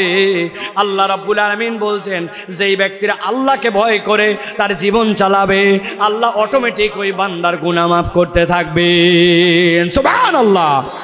সর্বশেষ আল্লাহ বলতেছেন কেউ যদি ক্ষমা পেতে চায় তাহলে তাকে দান খয়রাত করা লাগবে। কি করা লাগবে? দান যদি না থাকে, আল্লাহর কাছ থেকে ক্ষমা পাওয়া যায় না, বিপদ থেকে উদ্ধার পাওয়া যায় না। সুলাইমান আলাইহিস সালামের সময় এক লোক তার বউয়ের প্ররোচনায় একটা অপরাধ 4 বার করছিল। কয়বার? কথা শেষ, ভালো করে খেয়াল করেন। দান সদাকা করি না, হার কৃপণ হয়েছি আমরা, টাকা পয়সা খালি গুনি। আল্লাযী জামা মালাহু আদাদা, খালি টাকা কত বাড়লো গুনতে আছে, খরচ করে না। মসজিদে পর্যন্ত 20 টাকা বের হয় না, আছে না? সুলাইমান আলাইহিস সালামের সময় এক লোক তার বাড়িতে একটা কবুতর বাসা বাঁধছে। ওই কবুতর ডিম ফুটায়, যেই না বাচ্চা হয় সাথে সাথে বউ বলে বাচ্চাটা কিচিরমিচির করে নামাই নিয়ে আসো খাই। বউয়ের কথায় নামাই নিয়ে আসছে, 1 বার 2 বার 3 বার। কবুতর আর সহ্য করতে পারে নাই, সুলাইমান আলাইহিস সালামের কাছে বিচার দিয়েছে, আমার বংশ বাড়াতে দেয় না, ও খালি ইচ্ছা মতো আমার ওর বাড়িতে গাছে বসতির জন্য আমার এই কবুতর খাইয়ে ফেলায় বাচ্চা, বিচার করেন। সোনার সঙ্গে ডাক দাও, লোকটা ডাক দাও, বাড়িওয়ালা ডাক দাও। বাড়িওয়ালাকে বলছে তুমি খাও, বলছে জি। কেন খাও? 1 বার 2 বার 3 বার খাইছো, আর খাবা না বলে দিলাম। বলছে জি হুজুর, আর খাওয়াবো না। বাড়িতে চলে গেছে, যাওয়ার পরে কবুতর এরপরে আবার বাচ্চা দিছে। এবার বাচ্চা অনেক বেশি হয়েছে, কিচির মিচির করে যখন বড় হয় বউ বলতেছে আমাদের খাবারের একটু টানাটানি, যাও খাবার নামাই নিয়ে আসো ওখান থেকে। কবুতরের বাচ্চা বলছে না, সুলাইমান আলাইহিস সালামের কাছে মানা করে আছে, বলে দেখো সুলাইমান দেখতেছে নাকি, নামাও। বউয়ের কথায় বাচ্চা নামাই নিয়ে আসছে। এবার কবুতর যায় বলছে, আপনি এই জাহানের খলিফা, আপনি এত একজন ন্যায়পরায়ণ শাসক, আপনার কথাও শুনে না, আবার বাচ্চা খাইছে। খাইছো? হ্যাঁ, তোমার আর কোনো বিচার নাই। এবার খবর আছে, উদয় আর অস্তের 2টা জিনকে ডাক দিয়েছেন উনি, একটা পূর্ব দিকে একটা পশ্চিম দিকে, 2 জন হাজির হও, 1 সেকেন্ডে হাজির। ওই কবুতরের বাড়ি পাহারা দাও। এরপরে যদি এই বেটা কখনো কবুতরের বাচ্চা ধরে, মধ্যে দিয়ে ফার দিবি, 2 পা দিয়ে টান দিয়ে আলাদা করে, একটা পশ্চিমেরটা পশ্চিমে নিয়ে যাবি, পূর্বেরটা পূর্বে নিয়ে যাবি। সুলাইমান আলাইহিস সালাম খেপে বোম। 2 জিন তো বিরাট পাহারায় দাঁড়ায় আছে। বাচ্চা আস্তে আস্তে ফুটাচ্ছে, ফুটে গেছে, বাচ্চা বড় হয়েছে, বাচ্চা আস্তে আস্তে কিচিরমিচির করে। ওই লোকের মনের মধ্যে একটু ভয় আছে, ও তো আর জানে না জিন পাহারায় আছে, কিন্তু ওর ভয় আছে যে সুলাইমান আলাইহিস সালাম কঠিনভাবে কাকে কাকে যেন শাসায় বলছে। ও তো আর দেখতে পায় নাই, কিন্তু সুলাইমান কাকে কাকে যেন বলছে। যেই না বাচ্চা একটু বড় হয়েছে, ওর বউ একদিন বলছে নামাও তো বাচ্চা, রাখো তুমি আন্দাজি, সব সময় কোথার থেকে কে পাহারায় আছে কিচ্ছু দেখা যায় না, কোনো পাহারা নেই, নামাই নিয়ে আসো। নামাতে যাবে, বউয়ের কথা এবার প্ররোচিত হয়েছে, এতগুলা বাচ্চা হয়েছে, আগের চেয়ে বড় হয়েছে। সাথে সাথে উনি উঠতে যাবে, এমন সময় দরজায় কে যেন এসে ডাক দিছে, ও মুসাফির, আমি বড় অভাবে আছি, দুপুরবেলা কিচ্ছু খাই নাই, কোনো খাবার আছে নাকি? বউকে বলছে, বউ মনে হয় একজন অভুক্ত একজন সাইল আসছে, খাবার আছে নাকি? বলে আছে, 3টা রুটি, একটা তোমার, একটা আমার, আর একটা অতিরিক্ত। বলে ওইটা একটু দিয়ে দাও, যা আছে কপালে দিয়ে দাও তো, বিদায় করো ওকে।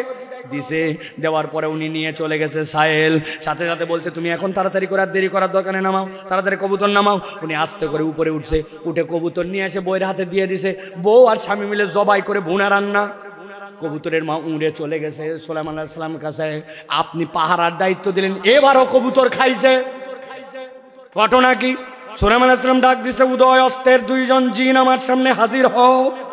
2 জিন এসে হাজির। কি ব্যাপার, কবুতরের বিচার কি ঠিক? বলে হ্যাঁ ঠিক।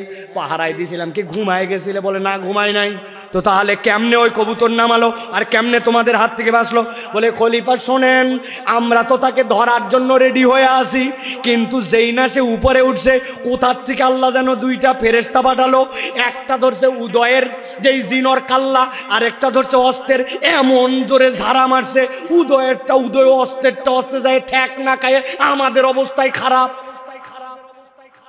আল্লাহর কাছে ডাক দিয়েছেন সুলাইমান, এই রব ঘটনাটা কি আমাকে বলেন। আল্লাহ বলতেছেন, সুলাইমান তোমার বিচার ঠিক ছিল, তোমার যারা দায়িত্বশীল তারাও ঠিক ছিল, কিন্তু যেই না আমার বান্দা উপরে উঠতেছিল, এর আগ মুহূর্তে একজন সাইল এসে চেয়েছিল, তাকে যেই না সে সাদাকা করেছে, সাথে সাথে এইটা তার জীবনের জন্য প্রোটেকশন হয়ে গেছে। আমি 2টা ফেরেশতা পাঠায়া তোমার প্রহরী ফেরেশতা, তোমার প্রহরী জিনদেরকে ধাক্কায়া সরায় দিয়েছে।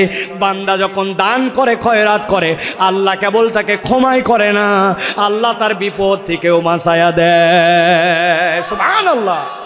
তাহলে আমাদের দান খয়রাত করার দরকার আছে কি না ভাই? কই মসজিদে, আপনাদের এই মসজিদে কয়জন মুসল্লি হুজুর জুমার? আপনার 400-500 বললো, মানে এক্সাক্ট ফিগার বলেন, 500 না 400?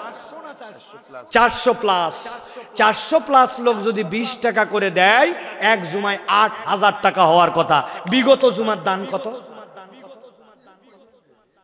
চাচা বলছে 400 কি 500 হবে কি হবে না, ঠিক না? কেন আপনার এত অভাব পড়ছে? চা খায় 20 টাকা নষ্ট করেন। তরুণ যুবকরা বন্ধু আসছে এলাকায় চা খাইতে, বিল দিতে দেয় না। তুই দিবি মানে? আমার এলাকায় আমি দিব, তুমি দিব, আরে ধাক্কা ধাক্কি আছে না?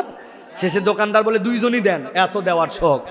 এটা জামা আয়রন করলে 10 টাকা লাগে, একটা আপনি চায়ের সাথে বিস্কুট খেলে 10-15 টাকা চলে যায়। আর আপনি জুমার দিনে সাপ্তাহিক আল্লাহর ঘরে 20 টাকা দিতে পারেন না?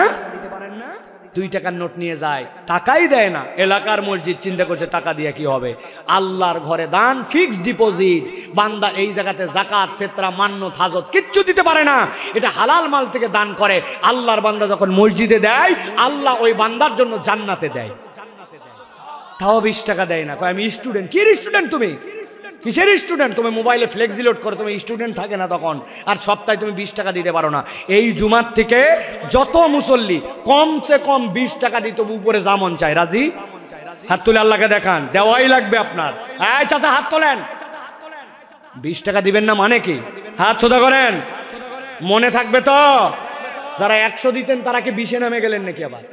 না, 20 টাকা মিনিমাম। হাত সোজা করে আল্লাহকে দেখান, হাত নামান। আমি জানি আপনারা ভুলে যাবেন, মন থাকবে না আপনাদের। এই জন্য মা বোনদেরকে বলবো, মা বোনরা মনে করায়া পকেটের মধ্যে টাকা ঢুকাই দিবেন, ছোট বাচ্চার হাতে দিয়ে দিবেন। 20 টাকার নিচে। আর মসজিদের আদায়ের পদ্ধতি পরিবর্তন করা লাগবে, ওইগুলো হবে না। মসজিদের একজন দানকারী যে নিতে যাবে, ওর সামনে দাঁড়ায় থাকবে, যদি টাকা না দেয় সরবে না। নিজের পকেটে খুচরা টাকা লাগবে, হাওলাত দিবে, ধরেন 20 টাকা নেন, পরে আমাকে দিয়েন, দেন, ফেলেন, এর মধ্যে ফেলেন। এই রকম না করলে এই লোকেরা সাইজ হবে না, ঠিক কি না? আমরা জান্নাতে নেওয়ার জন্য অন্য কোনো টার্গেট নেই। এই টাকা দিয়ে কি আমরা আমাদের বাড়ি ঘর বানাবো নাকি? আল্লাহর ঘরে যদি 4 সপ্তাহে 400 মুসল্লি হয়, তো 4 সপ্তাহে যদি 4 আসতে 32,000 টাকা কালেকশন হয়, মসজিদের তো চলা এমনি সহজ হয়ে যায়, ঠিক কি না? 20টা টাকা বের হবে না। আমি ওয়াশ করে গেলাম, আপনি আগামী জুমায় খবর নিয়ে দেখবেন তাও 30টা 1 টাকার কয়েন উঠছে। জান, আপনাকে চ্যালেঞ্জ দিয়ে গেলাম, শুনে না মানুষ কি যে হয়েছে আমাদের। আল্লাহ আমাদেরকে বোঝার তৌফিক দান করেন, আল্লাহ আমাদেরকে কবুল করেন। তাহলে ক্ষমা লাভের সর্বনিম্ন উপায় কয়টা? 5টা। 1 নম্বর ঈমান ও নেক আমল, আল্লাহর কাছে ক্ষমা চাওয়া, তওবা, তাকওয়া, দান খয়রাত। মনে থাকবে ইনশাআল্লাহ। আল্লাহ আমাদের আজকের আশা বসাকে কবুল করেন। অনেক দীর্ঘ সময় বলে ফেলছে আপনাদের কাছে, কষ্ট নিয়েন না। মন যতটুকু চাইছে ততটুকু বলে দিছে। আল্লাহ যেন আমাদেরকে কবুল করবেন। আল্লাহুম্মা আমিন। হাযা মা ইনদি ওয়াল ইলমু ইনদাল্লাহ।